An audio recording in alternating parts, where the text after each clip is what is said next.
this particular briefing, because in Azimio it is important to know things and to speak from a position of knowledge. We are the only coalition who does these things for our members of parliament so that they can debate and engage on issues from a position of knowledge.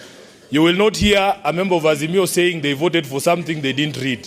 And for that, I want to thank the coalition for always prioritizing knowledge. So mujipigie makofi nyinyi wenyewe. Number two, it is quite apparent that the time that is required to go through everything is not sufficient. So just like we requested the leadership to put together this one on the NADCO bills, on behalf of my colleagues, we are requesting that we do something similar on the finance bill, because that debate is going to be heavy in the coming days. And Dr. Annette, don't tire when we come back to you for us to hold those meetings.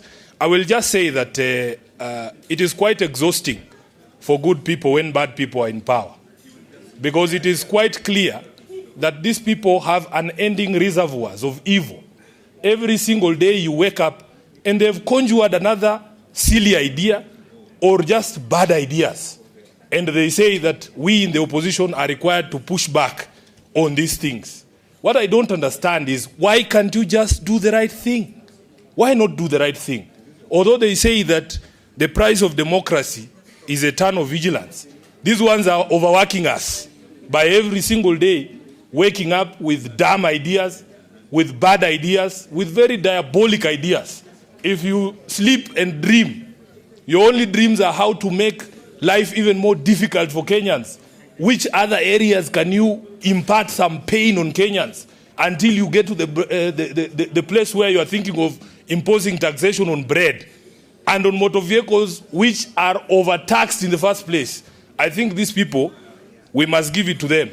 They really have depth when it comes to ways of hurting Kenyans. I will say two things and sit down. Honorable members, on this question of recognition of parliamentary parties, I want to plead with members that just like it was done in the National Assembly, that you lifted the definition from your standing orders, it would be also prudent for us to lift from our own standing orders in the Senate, because they already have provision for recognition of parliamentary parties, and the bar has been set at 10 members. I am hoping that I'll be able to convince my colleague from Kitui, the Honorable Senator Wambua, because I know that he has a different opinion.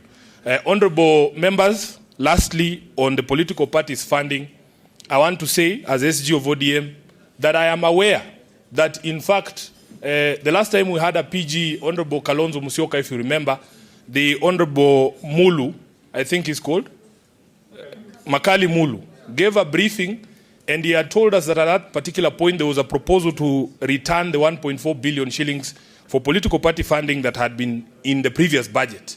The information we are getting right now is that there is already a proposal from Treasury to cut that back to 600 million shillings for all qualifying political parties.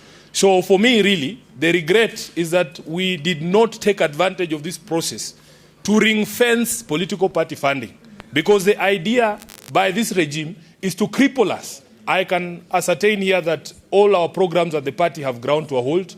I am in arrears in all my county offices for over 6 months, and I have 44 county offices. Honorable Kalonzo and the team, we must think of how we ring-fence the political party funding.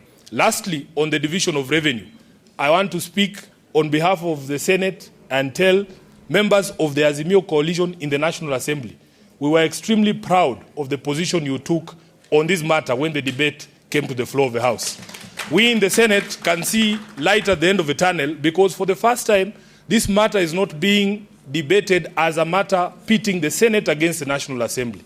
And I am hoping, honorable members of the coalition leadership, that when we go to mediation, the instructions on members of the Azimio coalition who will be in that mediation team will be to stand with devolution, to stand with the Senate, because the figures we have proposed of 415 billion to the counties is something we can justify, and we are prepared to do that. So I am hoping that you will support us. So, honorable members, I want to stop there to recognize that there was my colleague, the SG of Wiper, I saw her in the room, but she left. And therefore, I want to invite the SG of, yes? Yes, the SG of Jubilee, the Honorable Kioni, who will invite the leadership for the comments, and then we close. And on behalf of the leadership of Nairobi, I want to invite all of you to Mathare so that we can distribute the food that you have put together very generously for the people affected by the floods across the country. I thank you and God bless you. I thank you for this opportunity. Nilikuja nimechelewa pengine. As we speak, the Constitutional Amendment Bill is yet to be published. And yet you know, it has got timelines in the Constitution. You can't vary those timelines. And yet again, we know that two of the statute amendment bills, that is the Leader of Opposition Bill and the Coordination of National Government Amendment Bill, are dependent upon the passage of the Constitutional Amendment Bill. You must understand that you won't be able to touch on the Leader of Official Opposition Bill or the Coordination of National Government Amendment Bill, which is a bill dealing with the office of the Prime Minister, the proposed office of the Prime Minister. So let's understand that. Again, I want to plead with my colleague members that please let's take time and read these bills. We shall endeavor again to post them in our group, the WhatsApp groups, today. We did so earlier on, I think. Please download them and read them.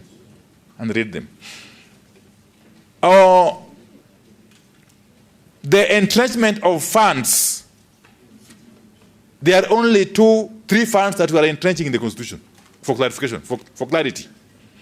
The NGCDF Fund, the Affirmative Action Fund, and the Senate Oversight Fund.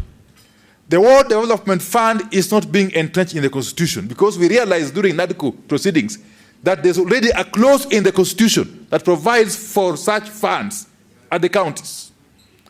What we agreed is basically enact an ordinary legislation at the national level to deal with the management of those funds in the counties and in the wards.